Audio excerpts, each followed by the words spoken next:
카이스트에서 28세로 박사 학위를 받은 최하진이라는 사람이 있었습니다. 그는 모든 사람이 선망하는 대상 연구원의 삶을 살았습니다. 그러나 그는 낮에는 열심히 연구소에서 자신의 일들을 감당했지만 일이 끝나고 퇴근하면 그 연구원들과 함께 어울렸습니다.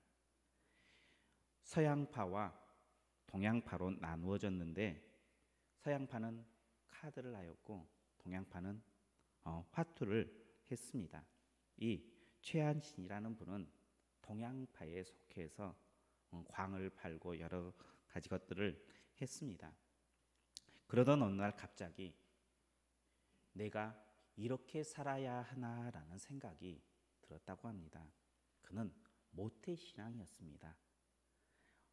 어렸을 때부터 하나님을 믿었지만 그의 신앙생활은 그렇게 좋지는 못했습니다. 교회 오면 졸고 또 빠져나갈 생각들만 가지고 있었지만 그래도 지금 사는 모습이 자신이 살아가야 할 모습은 아닌 것처럼 느껴졌습니다. 그래서 다시 한번 결심을 하고 성경을 읽기 시작합니다. 그러던 중에 창세기 11장 마지막 부분에 데라에 대한 이야기가 나옵니다. 데라가 갈대아 우르에서 하나님의 부르심을 받습니다. 그래서 하나님께서 지시할 땅으로 이렇게 그 갈대아 우르를 떠납니다. 떠나서 가나안 땅으로 이렇게 가다가 우르를 떠나서 화란이라는 곳을 가게 됩니다. 하란에 도착해 보니까 이 데라가 봤을 때에 이 땅이 참 좋아 보입니다. 그래서 그곳에 정착을 하게 됩니다. 정착을 하고 살다가 205세가 되어서 그가 하나님의 부르심을 받습니다. 그리고 나서 데라의 인생이 끝나버립니다. 그런데 이 데라의 모습을 보니 꼭 자신의 모습을 보는 것 같았습니다. 열심히 지금까지 달려왔습니다. 뭔가를 목표로 하고 그 목표를 향해서 열심히 달려왔는데 딱 지금의 생활에 도착해 보니까 여기가 괜찮은 것 같아요. 그래서 이곳에 안착하고 하루하루를 그냥 평범하게 연구원들과 함께 그냥 놀고 먹고 내가 하고 싶은 대로 하는 모습으로 살아갔습니다. 그런데 이대로 살다 보면 꼭 데라의 인생과 같다라는 생각이 들었습니다. 죽고 나서 아무것도 남지 않은 여기서 끝이라는 생각이 이 최하진이라는 분의 마음 가운데 들었습니다. 그래서 다시 한번 이 최하진 박사는 정신을 차리고 말씀을 읽기 시작합니다.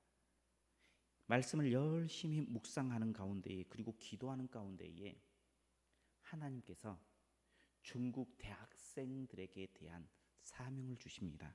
그래서 이 최하진 박사는 자신의 편안함, 보장된 삶 다 내려놓고 그때부터 전문적인 선교사 훈련을 받습니다. 그리고 훈련을 마치고 나서 훌쩍 중국으로 떠납니다. 그리고 중국에서 학기 중에는 학생들을 가르칩니다. 그리고 방학이 되면 자기 집을 오픈하여서 한 10명의 아이들을 불러서 영어를 가르쳐 줍니다. 영어를 가르쳐 주면 그 안에는 그 학생들의 밥을 챙겨야 했고 빨래를 해야 했습니다. 하루는 그 학생 중에 한 명이 이렇게 묻습니다. 당신은 왜 이렇게 부담스러울 정도로 우리에게 잘해줍니까? 라고 묻습니다. 그때에 이 최하진 박사가 이렇게 이야기합니다.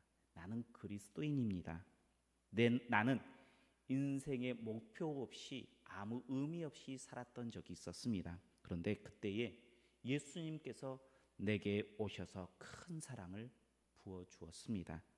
자기를 희생하고 십자가에 죽으시면서까지 그 사랑을 받았습니다. 그래서 나는 그 사랑을 당신들에게 나눠줍니다. 만약 당신이 내가 베푸는 사랑이 부담스럽게 느껴진다면 이제 그 부담스러운 마음을 가지고 다른 사람에게 그 사랑을 나누어 주십시오라고 이야기하면서 그 아이들을 전도하였고 하나님의 일들을 감당하게 했습니다. 내가 누구인가?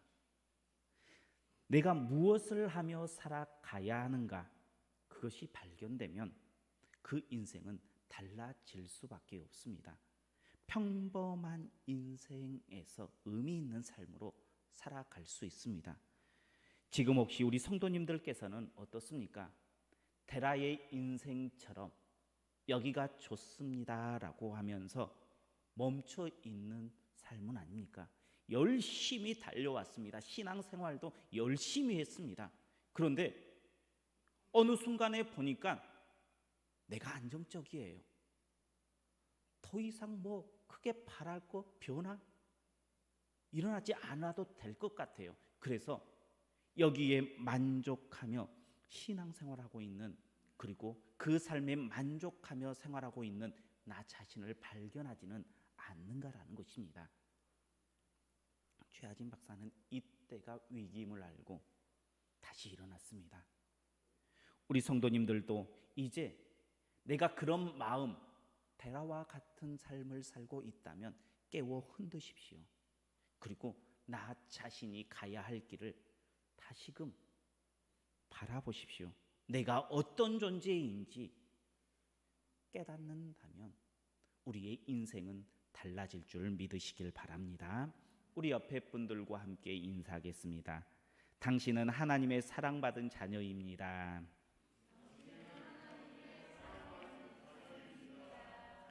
그렇습니다.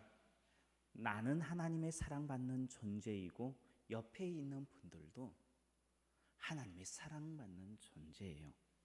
나는 누구인가? 라는 질문에 우리 성도님들은 어떻게 대답하시겠습니까? 예수님을 만난 바울은 로마서 7장 24절에 이렇게 대답합니다. 오라 나는 공고한 사람이로다.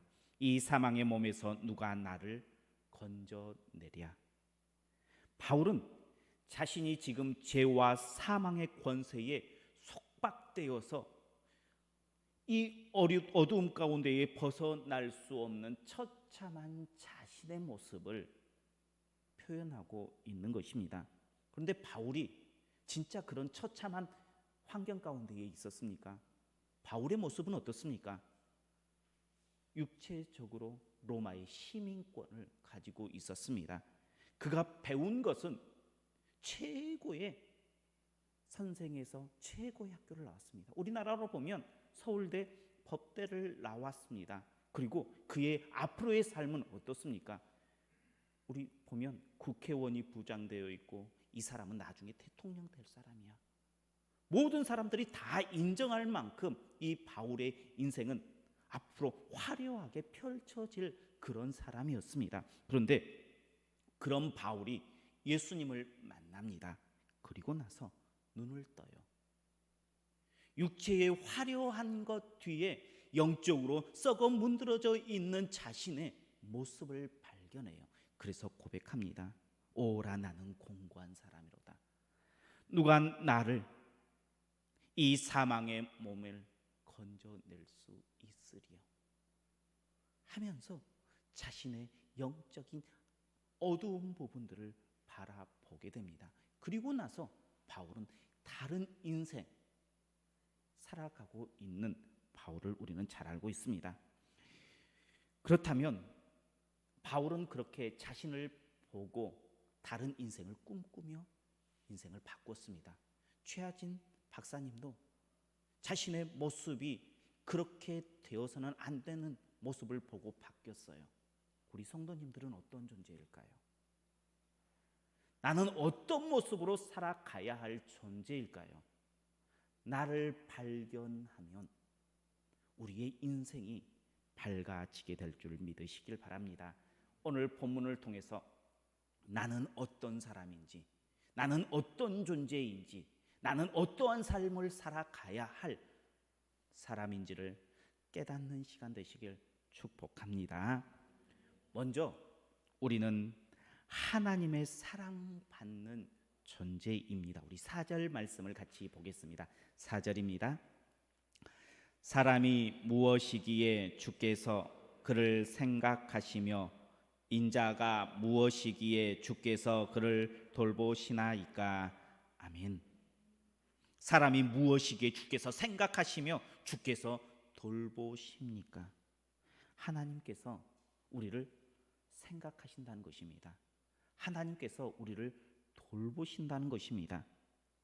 하나님 앞에서 사람은 특별한 존재였습니다. 그래서 6절에 보면 하나님께서 이 세상의 아름다운 것들을 다 만드시고 그 만물을 누구에게 맡기십니까? 사람에게 맡기셔요. 사람으로 하여금 다스리게 하셨다라고 이야기합니다. 모든 만물을 만드시고 그 피조물 중에 특별히 사람을 택하여서 이 사람으로 하여금 다른 것들을 다 다스리게 하셨다는 거예요. 도대체 사람이 어떤 존재이기에, 하나님께 무슨 모습이기에 이러한 특별한 대우를 받게 됩니까? 그뿐이 아닙니다. 사람은요, 하나님께서 얼마나 사랑하셨던지 독생자 예수님까지 내어주셨습니다. 이 땅 가운데에 보내주셨어요. 그리고 그 예수님께서는 친히 고난받으시고 핍박받으시고 모욕당하시고 십자가에서 자신의 생명을 다 내어주십니다. 우리의 죄를 다 짊어지고 죽으십니다. 도대체 우리가 무엇이기에, 사람이 무엇이기에 하나님께서는 그 모든 것들을 다 내어주실 뿐만 아니라 자신의 가장 사랑하시는 독생자 예수님까지 내어줄 수 있었을까요? 그것은 단 하나의 결론밖에 없습니다. 하나님께서 우리를 사랑하신다는 거예요. 그 결론밖에는 없어요. 사랑하지 않으면 절대 하나님께서 그 일들을 감당하지 않으신다는 거예요. 하나님께서 우리를 생각하지 않는다는 거예요. 우리를 보호하지 않는다라는 거예요. 하나님께서 이렇게 우리를 사랑하시는 줄 믿으시길 바랍니다.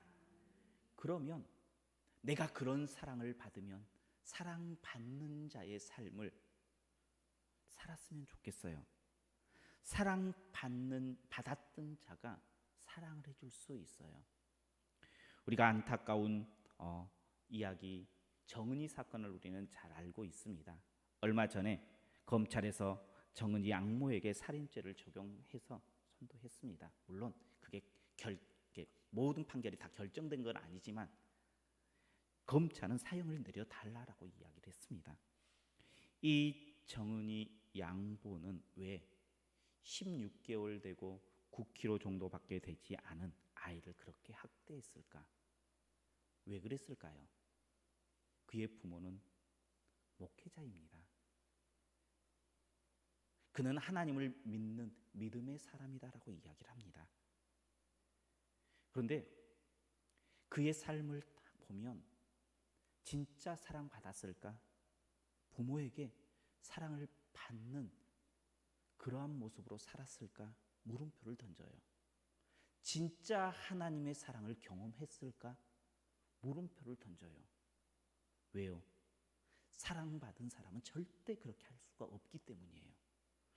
하나님의 사랑을 만난 자는 절대 그러한 삶을 살아갈 수 없는 존재가 되어버리는 거예요. 내가 하고 싶다고 해서 되는 게 아니라 그런 사랑을 받으면 절대 그런 삶을 살아갈 수가 없어요. 그 정은이의 양모는 사랑을 받지 못했어요. 사랑을 경험하지 못했어요. 그래서 온전한 사랑을 줄 수 없었던 거예요. 그런데 우리는 어떻습니까?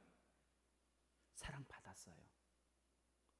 하나님께서 우리의 모든 것들을 사랑하시어서 독생자 예수님까지 우리를 위해서 내어주셨어요. 그런 사랑받은 존재예요. 내가 그런 하나님의 사랑받는 존재임을 믿으시길 바랍니다. 그런 사랑받는 존재이면 그 사랑을 나누십시오. 하나님의 특별한 사랑받는 존재가 나이다. 내가 그런 사랑을 받는다. 그러면 어떨까요? 세상이 달라 보여요.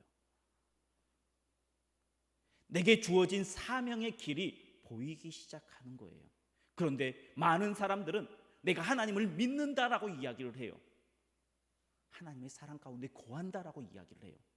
그러면서 정은이 양모의 길을 걸어가고 있는 우리의 모습은 아닌지를 생각을 해봐야 되는 거예요. 그것은 진짜 하나님의 사랑을 받고 살아가는 존재가 아니라는 거예요.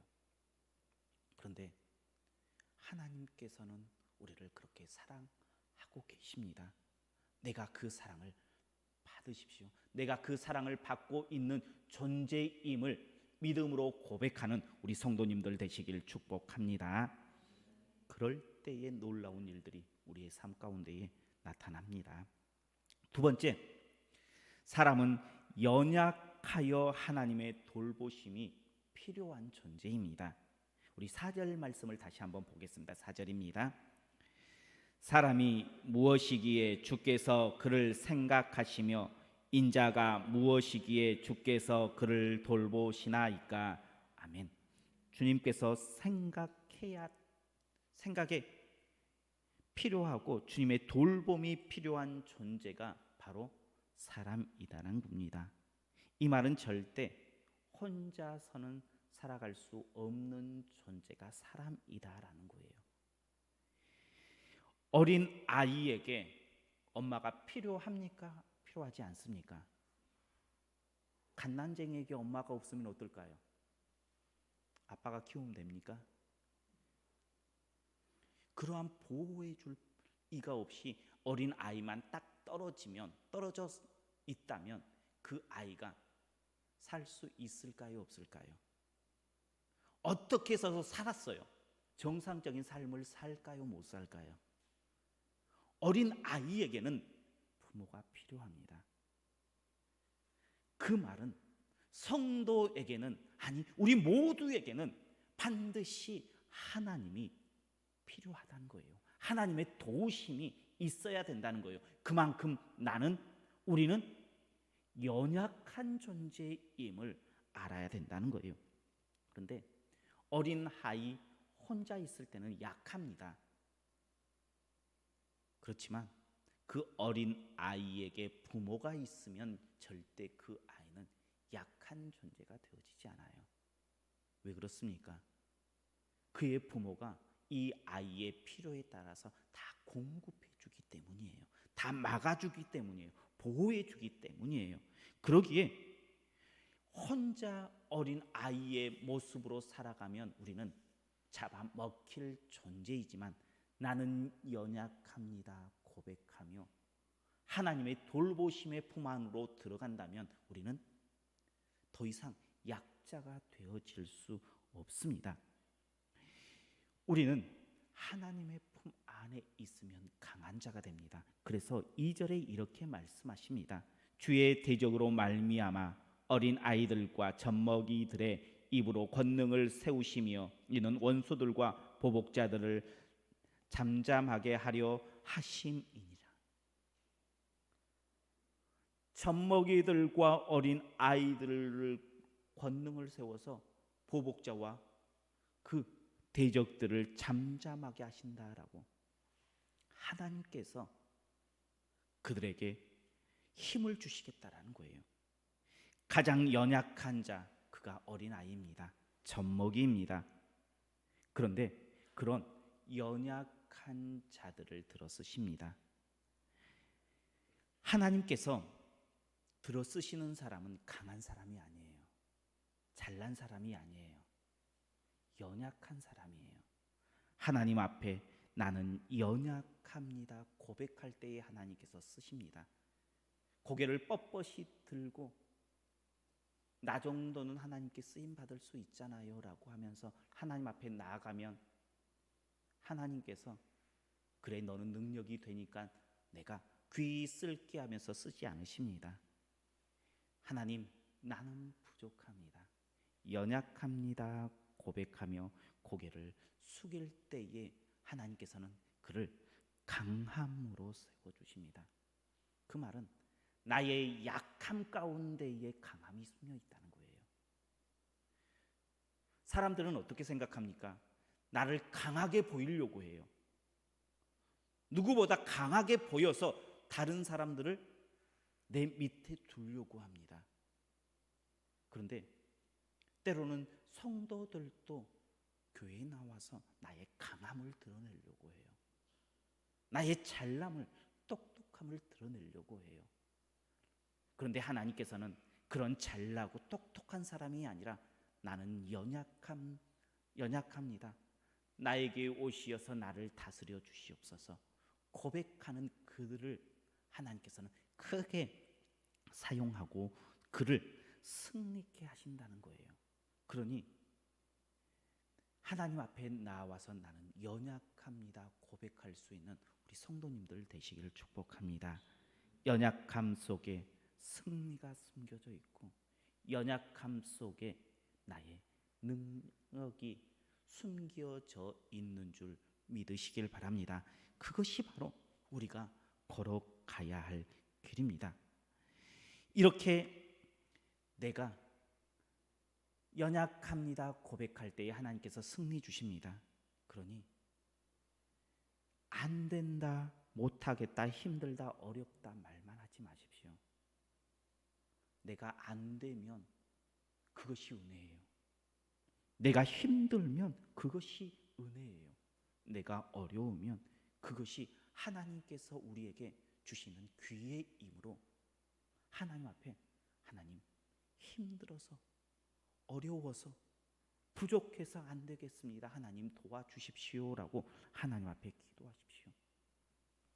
연약함이 강함으로 되어집니다. 이러한 연약함을 어떻게 하나님 앞에 드리는 것입니까? 예배하십시오. 기도하십시오. 하나님의 말씀을 묵상하십시오. 그럴 때에 하나님께서는 크신 능력으로 우리를 덧입혀 주십니다. 이게 우리가 나아가야 할 길입니다. 지금 우리의 예배를, 기도를, 말씀 묵상을 쉬고 있지는 않습니까? 그것은 하나님 앞에 나는 연약합니다의 고백을 중단하고 있는 거예요. 데라처럼 내가 쉬고 있다면, 이곳으로 만족한다면 다시 흔들어 깨우십시오. 그래서 예배를 통해서, 기도를 통해서, 말씀 묵상과 찬양을 통해서 하나님, 나는 연약합니다. 내게 오시어서 나를 다스려 주십시오. 내게 힘 주십시오라고 다시 시작할 수 있는 우리 성도님들 되시기를 축복합니다. 세 번째, 하나님께서 우리를 어떤 존재로 만드셨냐 그러면 우리를 강한 존재로 만드셨습니다. 우리 5절 말씀을 같이 보겠습니다. 5절입니다. 그를 하나님보다 조금 못하시고 영화와 존귀로 관을 씌우셨나이다. 아멘. 하나님께서 우리를 어느 정도의 존재로 만드셨느냐라고 말하면 답은 하나님보다 조금 부족한 존재로 만드셨어요. 하나님보다 조금 부족한 존재다 그러면 어느 정도일까요? 하나님께서 만드신 그 어떤 존재보다는 크다는 거예요. 하나님께서 천사들보다 우리를 더 낮게 만들었을까요? 못하게 만들었을까요? 하나님께서 우리를 만드실 때에 천사보다 우월하게 만드셨어요. 좋은 것들을 훨씬 더 많이 주셨습니다. 그러니 우리는 힘이 없는 존재가 아닙니다. 우리는 우리 안에 강함이 탑재되어 있어요. 우리 안에 있어요. 그런데 사람들은 이 강함을 알지 못하는, 그래서 사용하지 못하고 넘어가는 경우가 너무나 많다는 것입니다. 그래서 항상 하나님께서는 하나님의 백성들에게 뭐라고 말씀하십니까? 강하고 담대하라라고 말씀하세요. 왜 하나님께서 강하고 담대하라고 이야기하셨을까요? 아무 힘도 없는데 강하라고 이야기했을까요? 아니에요. 하나님께서는 우리에게 강함을 탑재해 주셨기 때문에 그 강함, 하나님께서 탑재해 주신 그 능력을 믿고 담대하라라고 말씀해 주고 있습니다. 믿음의 사람들을 보면 우리가 그것을 알 수 있어요. 아브라함, 강한 사람입니까? 약한 사람입니까? 그 아브라함을 보면 참 연약한 사람 중에 한 명이 아닌가라는 생각을 할 때가 있어요. 왜 그렇습니까? 그의 아내들 2번이나 내 아내가 아니고 누이입니다라고 속입니다. 왜요? 내가 살려고. 참 약해 보입니다. 그런데 창세기 14장에 보면 시달 왕 아브라벨을 중심으로 해서 4개 국이 모여서 힘을 합칩니다. 그리고 소돔 왕 베라를 중심으로 한 5개 국을 쳐들어와요. 쳐들어와서 이 사달 왕이 승리를 해요. 4개의 연합국이 5개의 연합국을 이겨요. 그래서 소돔에 있는 롯을 포로로 끌고 갑니다. 그때에 아브라함이 자신이 데리고 있는 사병 318명을 대동하고 가서 이 사달 왕이 이끄는 4개국의 연합국을 부셔버려요. 승리를 하고 돌아오는 것을 볼 수가 있습니다. 하나님께서는 우리 안에 평상시 때의 강함으로가 아니라 강함을 그 안에 탑재해 두셨어요. 그래서 필요할 때에 하나님께서는 그것을 사용할 수 있도록 우리에게 허락해 주셨다는 거예요. 요셉은 강해요, 약해요? 요셉은 항상 약한 것처럼 보여요. 그래서 끌려가요. 근데 끌려가고 포로가 되고 감옥에 갇혔을 때도 항상 그를 그것 가운데 높여주어요. 한순간에 애굽의 총리로 삼아서 애굽을 다스리게 하는 존재로 만들어요. 모세는 어떻습니까? 도망간 인생이었어요. 근데 그가 다시 와서는 최고의 왕이었던 애굽 왕 바로 앞에서 떳떳하게 당당하게 자신의 민족을 내보내달라고 이야기할 수 있는 사람이 되어요. 다윗은 목동이었습니다. 매일매일 양을 치는 사람이 이제는 전쟁을 나갔다면 승리하는 사람으로 바뀌었어요. 엘리야와 엘리사 어때요? 그의 겉모습으로는 약해 보여요. 그런데 어떠한 이도 그들을 건들지 못할 만큼 강함이 그 안에 탑재되어 있는 것을 우리는 잘 알고 있습니다. 하나님께서는 하나님의 백성을 그냥 만드신 것이 아니라 그 안에 강함을 항상 탑재해 두셨다는 거예요. 그러니 내 안에는 하나님께서 탑재해 주시는 그 강함이 존재한다는 거예요. 하나님보다는 조금 덜하지만 우리 안에 그 강함이 있는 줄 믿으시길 바랍니다. 이 말씀 놀랍지 않습니까? 지금까지는 우리는 연약한 존재로 살았어요. 세상에 항상 눌려 살아갈 수밖에 없는 존재처럼 우리는 그러한 모습으로 살았다는 거예요. 그런데 하나님께서는 절대 그런 연약한 존재로 우리를 세우지 않았다는 거예요. 이 능력이 우리 안에 있음을 믿음으로 선포하고 강한 존재의 삶을 살아가는 우리 성도님들 되시길 축복합니다. 하나님께서는 우리를 어떤 존재로 만드셨습니까? 하나님의 가장 큰 사랑을 받는 존재로 만드셨어요. 하나님, 나는 연약합니다. 고백하면 그 연약함 가운데에 큰 능력으로 세우시는 하나님의 백성으로 우리를 만드셨습니다.